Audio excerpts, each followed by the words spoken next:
productive forces aren't like that. All new productive forces don't do that. Rather than dividing and crippling and otherwise harming producers, wouldn't the productive forces introduced by the associated producers be oriented toward the development of their capacities, toward the development of real, of rich human beings?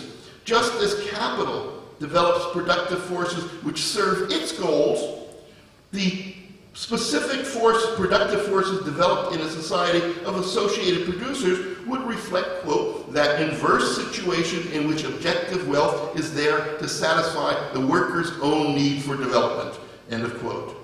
In other words, this inversion of the capitalist inversion necessarily involves the protagonistic democracy in the workplace that breaks down the division between thinking and doing. It necessarily involves a change in the economic structure of society that allows productive forces to increase with the all-round development of the individual. But what happens if you ignore the specific way in which productive forces relate to relations of production? Ignore the link between productive relations and particular productive forces developed within them, and then all that matters is the expansion of productive forces without regard for their particular joint product. Ignore the character of productive relations and their effect upon the development of human capacities, and you are led logically to the introduction of Taylorism. You are led logically into the capitalist factory. You are led logically into the Chinese road of building up capitalism in order to someday have productive forces that will allow you to go to the next stage. In other words, the protagonism in the workplace, which is an investment in human capacities, then becomes simply a matter for the higher stage. And meanwhile, the production process that you have does the job of producing alienated and emptied out workers who must possess more and more commodities. This brings us to the third reject. Third, it's necessary to reject the proposition that distribution in accordance with contribution is what Lenin called, quote, the socialist principle, close quote. That was a serious misinterpretation and misapplication of Marx's critique of the Gotha program. The inevitable defect that Marx identified in socialism as it emerges was here transformed from a defect into a principle. Rather than a distribution relationship that had to be reinforced, for Marx, this defect was a historical premise that had to be subordinated. And the precise nature of that premise, that defect, was the continued existence of an exchange relationship. An exchange not of commodities, but of one's labor with society. The same amount of labor which he has given to society in one form, he gets back in another, close quote. It was an exchange between an owner of what Marx referred to as the personal condition of production of labor power in the critique of the Gotha program, and with the person who owns the use values he desires. And Marx noted here about the character of this exchange, quote, the same principle prevails as in the exchange of commodity equivalents. A given amount of labor in one form is exchanged for an equal amount of labor in another form, close quote. In other words, the principle is, exchange, give me this, I'll give you that. Give me this which I want, and you shall have what you want. That's the principle of exchange of equivalents, of exchange. And of course, that principle, the quid pro quo, also implies its opposite. If I don't get the equivalent, then you're not going to get what you want. So in other words, if members of society relate to each other as owners of their own labor power, each seeks to maximize income for a given amount of labor, or to minimize labor for a given amount of income.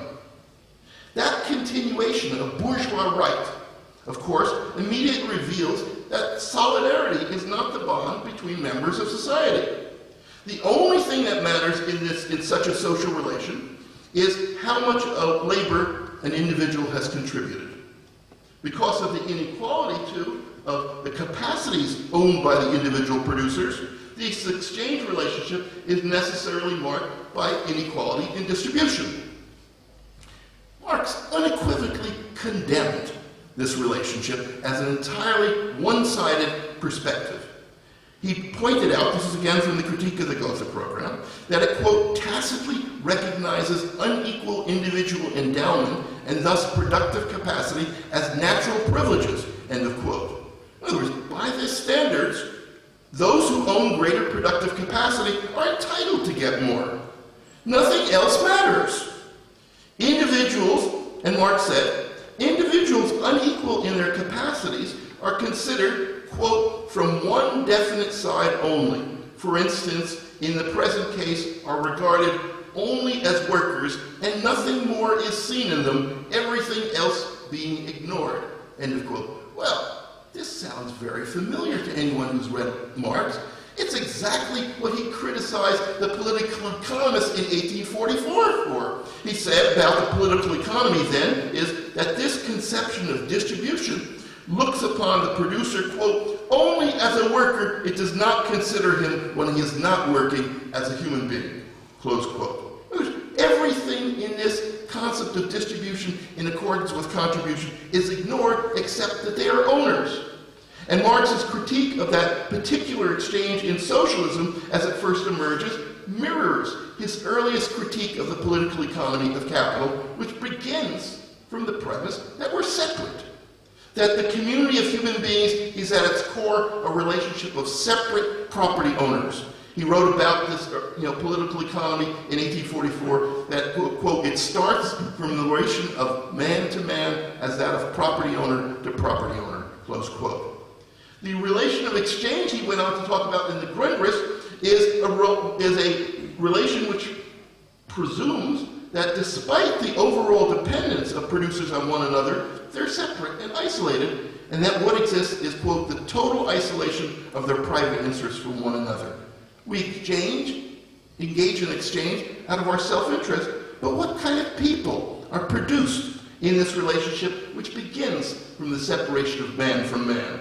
Very clearly, people who remain alienated from each other, from our activity, from our own products. The alternative that Marx envisioned in the Grundriss and in 1844 is the association of man with man, where there's, quote, communal activity and communal enjoyment. Activity and enjoyment which are manifested and affirmed in actual direct association with other men. And as Marx indicated in the Grundriss, quote, a communal production, communality, is presupposed as the basis of production. The labor of the individual is posited from the outset as social labor, end of quote. Well, there's more quotes, but I'll skip some. What is so obvious here is the joint product, characteristic of this relationship. In consciously developing communal relations and producing directly for others, we not only satisfy the needs of others, but we produce ourselves as rich human beings. The process of developing socialism as an organic system is a process of developing this communality. How could we ever think that socialism would develop based upon a principle that views members of the society, quote, only as workers and nothing more is seen in them, everything else being ignored, end of quote. That's again the Critique of the Gotha program. And this one-sided conception, Marx recognized, does not look upon producers as human beings. It stands in contrast to a different principle, which he refers to in the Critique of the Gotha program, and that is what a person is entitled to in his capacity as a member of society. The new principle of distribution, which socialism introduces, the true socialist principle, it expands, again from the critique, quote, that which is intended for the common satisfaction and needs in proportion as the new society develops, end of quote. So the point we need to draw from the Critique of the Gotha program is, of course, that socialism inevitably emerges with defects that it inherits from capitalism. But it does not develop by building on those defects. Rather, its development into an organic system, quote, consists precisely in subordinating all elements of society to itself, or in creating out of it the organs which it still lacks, close quote.